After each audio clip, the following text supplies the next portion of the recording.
Welcome to Nugget 246 with Steve and Dana Groman, and today we will be returning to that same Science News magazine, March 26, 2022. And we're going to be talking about an article about that supposed meteor asteroid that hit the Yucatan. But before They say it killed all the dinosaurs. You've been talking about this for a long time. Yes, I have. Look at this article. Now, this is back in '04, but it gives a good indication of something. Where it says most paleontologists believe that a collision between the Earth and a large meteorite drove the dinosaurs to extinction. Notice here it says the most likely location for the impact. They have been teaching for years, decades, that it is a proven fact that the asteroid killed the dinosaurs 65 million years ago. In '04, they're saying the most likely impact is been the same all along the way, even today. Well, I think now they say they've dug deep enough and found some more evidence, but this is back in '04. But I want to read a little bit more of this article. To study the far-reaching effects of such an impact, ideally one would look to a place far removed from the site, a place such as Alaska. Unfortunately, we have not found any fossils of dinosaurs in Alaska at just the right time to have a direct bearing on the question of whether dinosaurs died out abruptly or gradually. Fossil pollen data, however, offers tantalizing evidence that sections of rock on the North Slope and elsewhere in Alaska are the right age to shed light on the extinction. If they prove to contain fossils of fauna in addition to pollen, the possibilities add even more impetus. I think you get the point. They can't back up what they're claiming.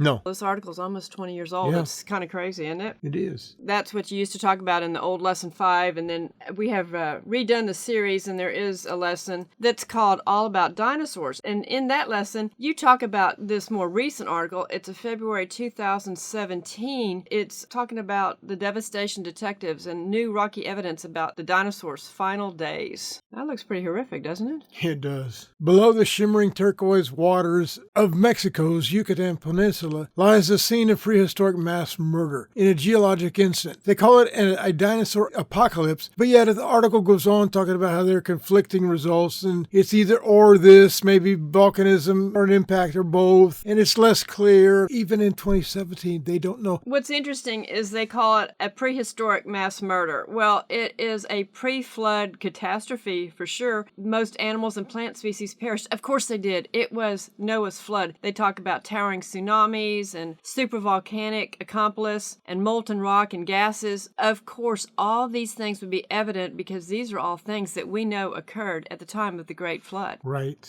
And the article continues to go on, giving their scenario, and they say a drilling expedition into the ring of hills inside the, do you know how to say that? The Chicxulub crater. They do show a diagram here, or a drawing of a drilling expedition into the ring of hills inside the crater. Is this an illustration that suggests that simulations of the impact event are correct? And that's what this drawing is showing. And they've just got all these great ideas of what happened, but there's probably no doubt that there was volcanic activity, sinkholes all over the Earth. When the fountains of the Great Deep broke up. The actual article that we want to focus on is the Science News, the current article that's called Dinosaur Killer May Have Hit in the Spring. So now they're going to narrow down when this asteroid, which they'll actually say they don't know if it's an asteroid or a meteorite, when it hit. And they're going to be talking about this and referencing fossils in North Dakota. But I see our time's running short, and let's go ahead and just push that to our next nugget. Sounds good.